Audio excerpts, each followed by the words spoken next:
Hey, what's up, y'all? So I'm going to go ahead and respond to all your comments. Thank you for the feedback on the fake FBI agent video. And I'm going to do more videos responding to comments individually. But again, for all of those that have commented and left me good, positive feedback, thank you. I appreciate you. Thank you for subscribing. And then for all you folks that had something negative to say, the entire point of this was to raise awareness on something known as oppression. All right. The way that oppression works is you have an oppressor that oppresses the oppressed. And then when the oppressed are oppressed long enough, they get used to the oppression. It becomes normal. It's also known as Pavlovian conditioning. That's the real PC. All right. Well, they were talking about probable cause, whether the officers did or didn't have probable cause. Pavlovian conditioning. And then so what humans develop under these types of circumstances when they're constantly being oppressed by an oppressor is that they start to feel sympathetic towards the oppressor. That's known as Stockholm Syndrome. So now they approve of the oppressor. They try to, because that's human nature. Like when people build rapport, right? Like when folks experience suffering and other people see their fellow humans suffer or struggle, we tend to have human empathy, right? Most of us do, right? Whether it's a subjective human empathy because we've experienced the same or similar situations, or because we're showing human empathy because we're more empathetic than others, and you have a good emotional intelligence, right? Like, because you have your IQ and then you have your EQ, your emotional intelligence, right? So, like, when you have a greater capacity for emotional intelligence, you tend to be more sensitive to other people's suffering. Like, I can't just sit back and put up with all these folks that are being selectively targeted for being minorities by a system that is a revenue generation model of policing for profit. So, I mean, that's it. That's where we as people draw the line. It's nonsense.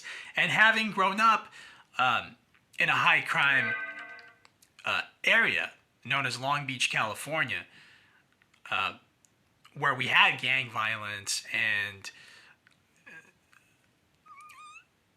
everything else that's a result of the war on drugs that was perpetuated by the United States government's DOD. The point being is that that's what we have in our society, and then at some point as people we have to recognize that, because if you don't, all these social issues are never going to go away.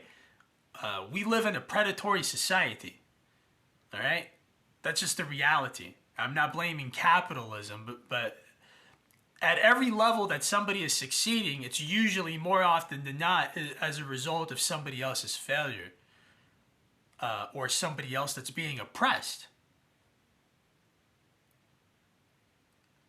All right, and when I say failure, I'm not saying failure in a kind of antagonizing or a demeaning sense. I'm saying that we have a system where people set other people's up to fail and then profit from that. That's what I'm saying. When I say there's always somebody succeeding at the expense of somebody else's failure, I'm not talking about people that are failing because they don't succeed. I'm talking about people that fail because they're being oppressed.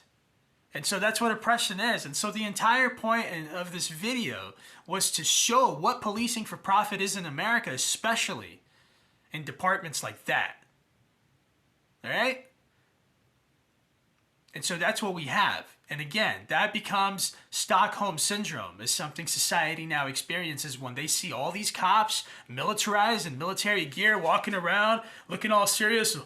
Glad to be at your service. It's a joke. What is this? This is nonsense. I mean, come on. You wouldn't need that false sense of security if you had a society where everybody treated one another with respect.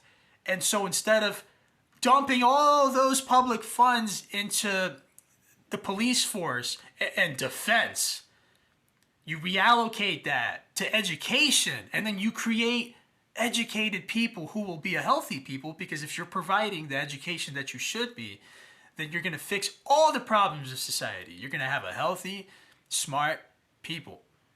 that are going to thrive. They're going to be passionate and ambitious about society and contributing. They're not going to be mad at each other. They're not going to be angry, and they're not going to be in this kind of competitive mindset where it's like adversarial. Everything is me versus you mentality, right? When you get into sports, you only have two teams competing, right? So everybody's siding with one team or another. We have to start thinking in a broader sense. And we can't just riot every time our favorite team wins or loses, which is what happens more often than not in our society, and is something that's escalating. So that's what I want to say, and then I'm going to do follow-up videos in response to individual comments. There was some pretty good feedback on both sides. People that had something good to say and people that have like an argument against the fake FBI agent video for whatever reason. The point is that we live in a society where we don't have to constantly be in fear, okay? And what I want to say especially is that having worked in law enforcement, I know what the fight or flight response is, okay? And anybody not familiar with that, I'm just going to leave you with this so you can conduct your research, you know, and then those that know what I'm talking about, obviously, you don't need the explanation, but we have a society that is greatly controlled by the fight or flight response. Okay, and that deals with a person's natural self-survival instincts, okay? And so, you know, a person's tendency when they're confronted with what is danger or something that is perceived to be dangerous in terms of a situation or circumstances is people either fight or flight, right? They either stick around and they fight it out, or they get away from the danger, right? And so that's the kind of mindset that the police force is trained with, fight or flight. But due to the nature of their job, all the equipment they carry, I mean, they're always anticipating conflict. Now, from a civilian perspective, you've got to understand that this is something that's been used to control people. Just the very idea of fear. We had that with terrorism, right? The war on terror. Constant fear, okay? I mean, there was so much that could have been done to prevent the attacks of September the 11th, 2001. And as a result of those attacks, we have a society that's just scared. And we've got a police force that's been militarized against the civilian population. That's not to say there aren't threats out there, but this concept of like pandering to the system and the police force, that they're there to make you safe. This is what's going on. They're taking all those public funds and dumping it into the police force instead of the education system. If we had a better education, you wouldn't need any of that, all right? In Russia, where I was born, in Moscow, Russia, under Lenin and Stalin, they didn't need educated people. They got rid of those people. They didn't want them. They didn't need people that were intellects and smart. Those were the first people they went after because they were smart enough to understand what kind of programming and social engineering was going on and being used against the civilian population. So this kind of fight or flight response, people should become familiar with this because this is something that's used as psych warfare against the civilian population. This isn't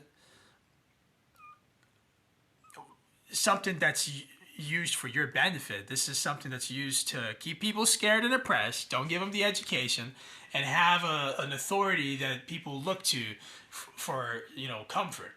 Oh, we feel so safe with all these militarized cops. They're going to keep us safe. Oh, look at them walking around. You can't even trust these people. They're chewing tobacco. They got alcohol and substance abuse problems. They're carrying military-style weapons. All right? So that's what I'm saying. If everybody gets educated, we get everybody educated. That's what you focus on, education, not defense. What is that all about? The wars never stop. These have been, so you focus on education. And that's how you fix all this. Rather than keeping society scared with the psych warfare of these people coming around in riot gear, just frightening everybody. And then, I mean, listen, these people don't have the emotional intelligence. They don't care. They belong to a paramilitary organization where communication is one way. They follow orders, just like in the military. That's not to say anything bad about the military, but I'm saying is if we focus more on education, you won't have to have that. And we need to educate smart, educated, intelligent people. They're not going to want to go to war. They won't, because they're going to be smart. It's all these people that are aggressive that want to go to war. And I think the reason why people that are aggressive is because they know they're missing the education, and that at some level they're mad about that because they don't have the education. And then so if we start educating people, everybody equally, you're not going to have all this aggression and animosity and this public demand for militarized authority figures that are going to, make you feel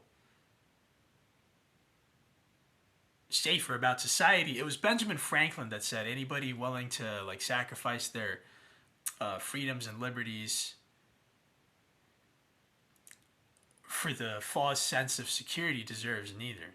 And he wasn't talking about any particular amendment of the Constitution. I mean, he was really just broadly speaking and saying that you shouldn't compromise on your liberties, and it all starts with education. Everybody's got a right to an education. If we live in a society that's equal, if we live in a society where these truths we hold to be self-evident and all and such. So anyways, thank you guys for your comments. I'm going to do follow-up videos and respond to individual comments. Like, subscribe, follow, and until next time.